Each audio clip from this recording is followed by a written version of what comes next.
Hello, this video is for Module 1, Part 1. Alright, let's go ahead and get started. When completing the notes for this course, you're going to want to make sure that you're logged in before selecting the icon for the notes. Let me show you what would happen if I am not logged in. Notice in the notes that there are places that you're going to need to submit your responses. So I'll have boxes throughout the notes where I expect you to answer questions. Once you've answered all of the questions within a set of notes, you're going to need to submit those. But notice there's not a submit icon here at the bottom of this page. The reason is that you're not logged into the account, and I don't know which student you are. So I need you to log into your account before selecting the links to the notes. So I'll go ahead and log into my account here.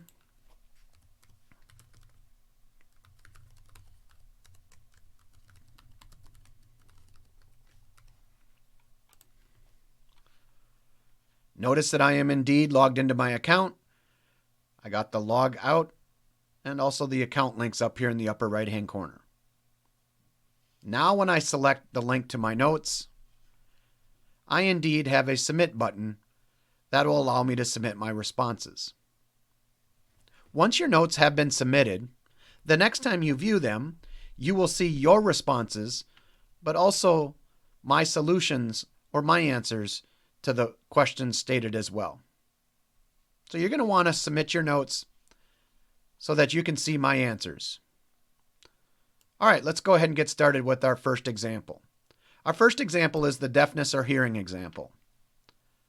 And what we have here is an individual that is what we call a malingering patient. In other words, they're faking symptoms of some type. So that's what malingering means. This individual was a 27-year-old male who had a history of multiple hospitalizations. His hospital records indicated that he was manipulative, often exaggerated his symptoms to his advantage, and was just generally disruptive. He made repeated attempts to obtain compensation for his disabilities. This individual here was suggesting that he was not able to hear. However, the medical professionals did not believe him, so they developed a test. A test in which either a red light was shown for 2 seconds or a blue light was shown for 2 seconds. Now, a sound was played when one of those lights were on. And this individual was asked to do this a total of 20 times here. So maybe I will just go show you what this test looked like now. I have created an app that simulates that hearing test, and that is provided here on our course website, the hearing app. If we begin this test, we'll see that the red light was shown with the sound played, and then the blue light was shown next for 2 seconds. Now, because we can hear, we know that the sound was indeed played with the red light. If we run a second trial, here we can see that the red light was on, but the sound was played with the blue light. Now, let's pretend for a moment that we're actually deaf. So let's put our sound on mute and run another trial. If an individual is deaf, then they're not going to be able to identify what light was on when the sound was played. So they're simply going to have to guess. So here it looks like that sound was played with the blue light. So one nice advantage of starting with this test is that we can actually complete this test as a deaf person by just putting our sound on mute. So let's go back to our notes now. Let's understand the possible outcomes. Again, a total of 20 trials of this experiment were conducted. We're again trying to determine whether or not this 27-year-old patient is indeed deaf or if he's faking his symptoms in order to obtain compensation for his alleged disability. Let's describe two situations here. Situation A. Situation A is where the individual was able to correctly identify the light associated with the sound that was being played. So let's suppose an individual got all of those correct and didn't get any incorrect. Situation B is going to be a situation where the number of correct and the number of incorrect were even. So here, number correct was 10, and also the number of incorrect were 10. So a couple of questions here. What can be said about an individual whose outcomes are similar to situation A? So again, situation A is where somebody got all of those correct. Second question is, what can be said about an individual whose outcomes are similar to situation B? Why don't you hit pause on the video and provide outcomes here for question 1 and question 2. And I will do the same as well.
All right, let's go ahead and look at the number line provided below here on the screen.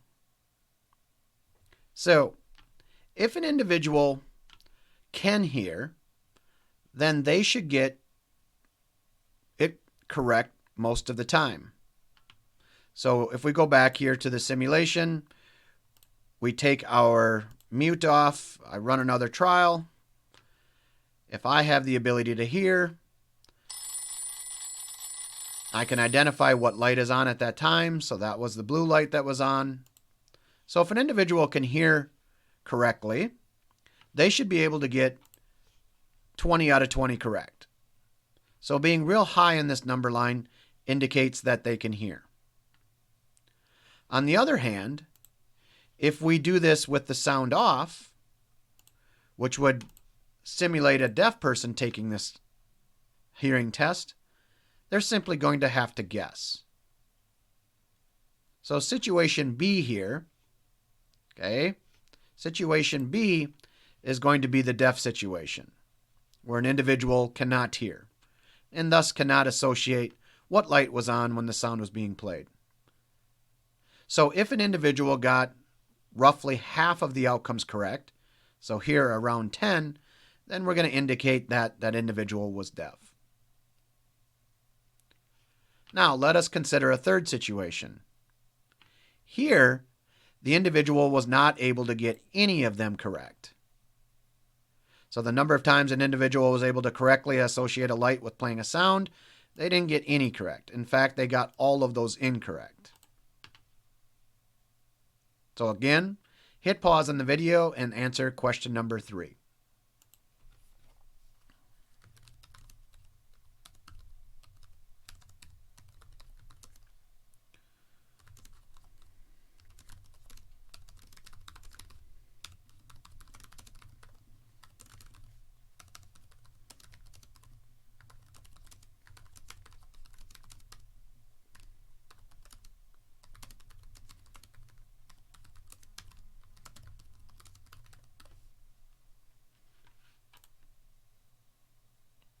All right. Let's go back up to our number line. If I'm really high on the number line, again, that indicates that an individual can hear. If I'm in the middle, that indicates that an individual is deaf, because they're going to have to guess on this hearing test. So what does it mean if they're really low on this number line? Well, what that means is that they're lying about their ability to hear. So they can actually hear, but they're trying to throw us off or be deceitful in their ability to hear. Okay, so if they score too low on this, that would indicate that an individual can indeed hear, all right, but they're purposely providing incorrect responses.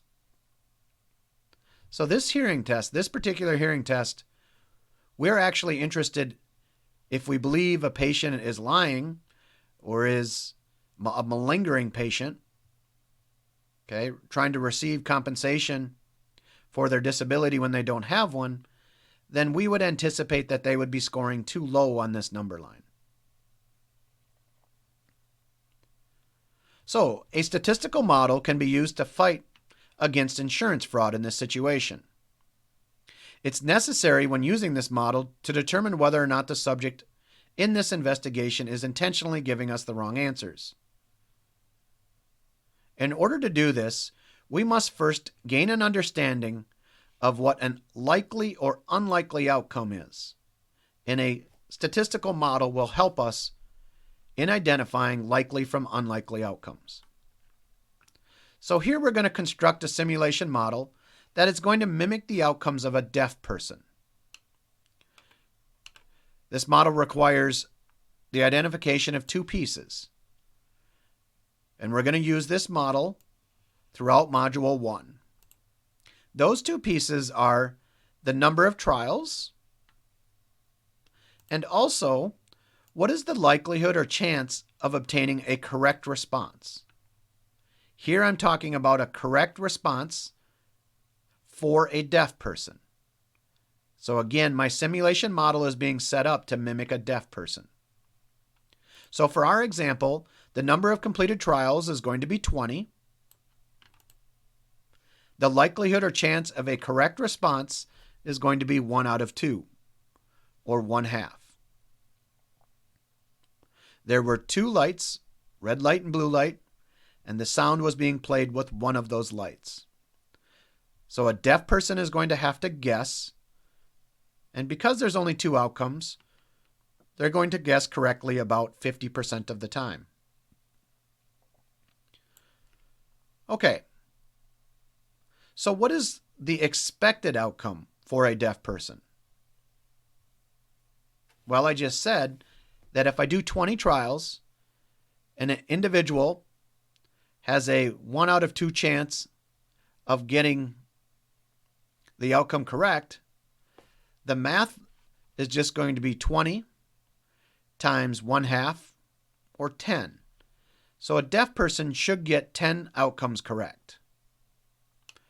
If we show that on a number line here, okay, the center of my pyramid here is going to be centered at the expected value. Below here, I got a definition for expected value. So the expected value or expected outcome is the outcome which is identified as the most likely outcome. So in my little statistical model here, okay, the center of the pyramid is going to be the expected value. So the y-axis indicates how likely the outcome is to occur. And we're just going to draw these as pyramids here. These things are actually called distributions, and we'll talk about those more as we go forward. I'm just using this pyramid to identify the distribution. The middle of that distribution, or the middle of that pyramid, is the most likely outcome, and thus identified as the expected value. Now, the expected value for the model presented here, with a 1/2 chance of being correct, is just going to be halfway up the number line as we talked or said a moment ago. Now, not all deaf people are going to be able to identify exactly 10 correct. They're going to have to guess at our hearing test. So some variation is going to be expected off of 10. We call that the inherent variation.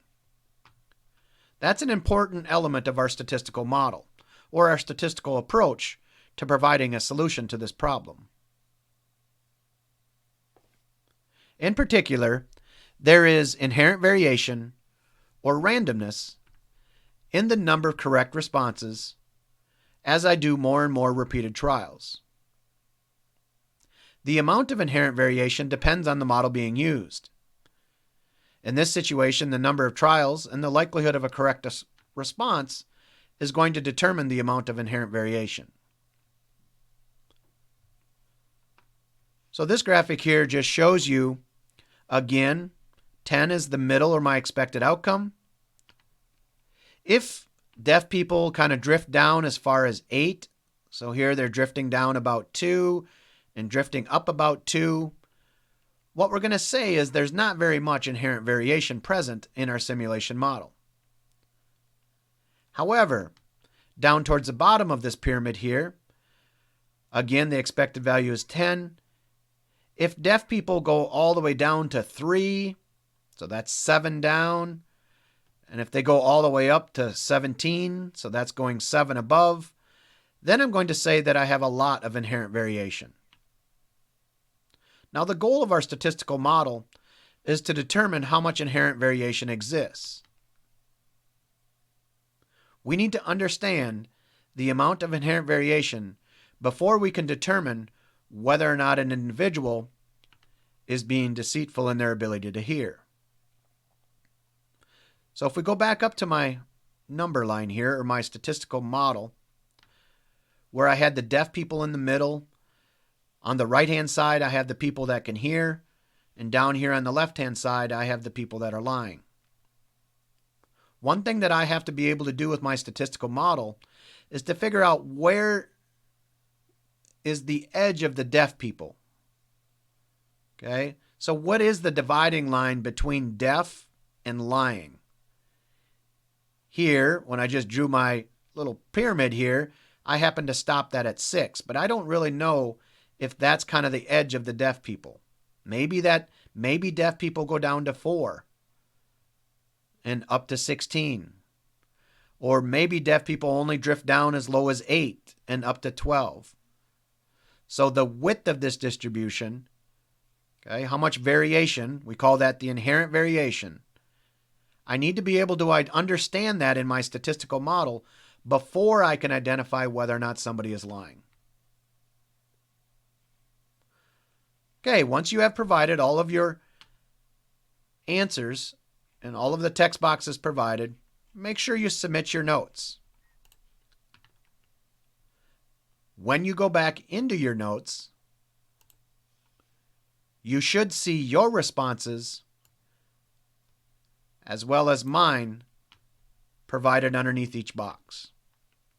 So this way you'll know or be able to check whether or not you have a good grasp on what was discussed in the video. Now, there's no reason to go in and change your responses. You can do that if you want. So if you made a mistake and you want to change that, you certainly can.